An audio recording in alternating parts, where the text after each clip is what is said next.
It's a show with a very alienating main character in a very different way than like Tony Soprano, but I think it's related to this. That makes people very uncomfortable and is often very grandiose and has these irritating, overweening qualities and believes in this new age stuff that's really very much satirized by the show. But the show also really believes in those things. And I find it such an admirable move on the show. And the show made me cry a lot, which was so interesting to me because it's a half-hour show and it really violated all of these categories of what's a comedy, what's a dark comedy, what's a drama. It was just in its own category. And I actually put it in there partially to stand in for a lot of modern shows that I feel, you know, challenge me as a viewer and challenge the idea of the old notions of what the categories of TV can be. All of these shows that do kind of, to me, move TV out of these old formats that are based on the history of TV and how it was best to market it and best to move it into people's living rooms. And they're the shows that they're the shows that I'm most curious to see in the next few years as the technologies and the distribution systems continue to change.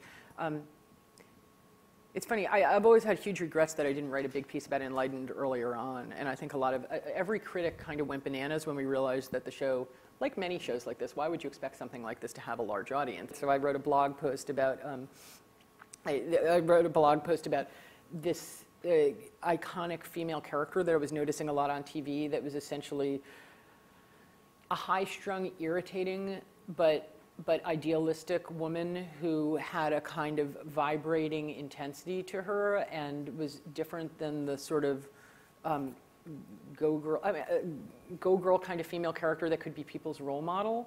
And in this case, partially this was an excuse to try to get people to watch Enlightened and to get past their discomfort with the main character and Laura Dern's really brave, cool performance on the show. But I was connecting her with on Parks and Recreation with, for some reason I was about to say Tracy Flick, which is not right. I'm sorry, what's the character in Parks and Rec? Leslie Knope. With Leslie Knope, with actually Carrie Matheson at the time on the first season of Homeland. And interestingly, I don't know if any of you have watched The Middle, which is an amazing show, but Sue Heck.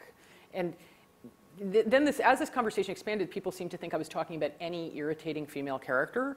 But the key to me is the idealistic part, is the idea of a character whose idealism is both her strength and her weakness is really an interesting thing happening on TV at that moment. I don't think that's necessarily like a broad thing that goes across everything. This show this show, to me, is very related to things like The British Office, even though it seems like a very different show, because again, it was one of those shows that was half hour and had a comedic aspect, but was really about using a main character that made the audience feel all sorts of incredibly uncomfortable things. But I feel like this show managed to use that model of the dark, jangly, agitated, slightly angry, somewhat cynical form of comedy like Curb Your Enthusiasm and stuff, and turn it in this very warm direction and have a female main character.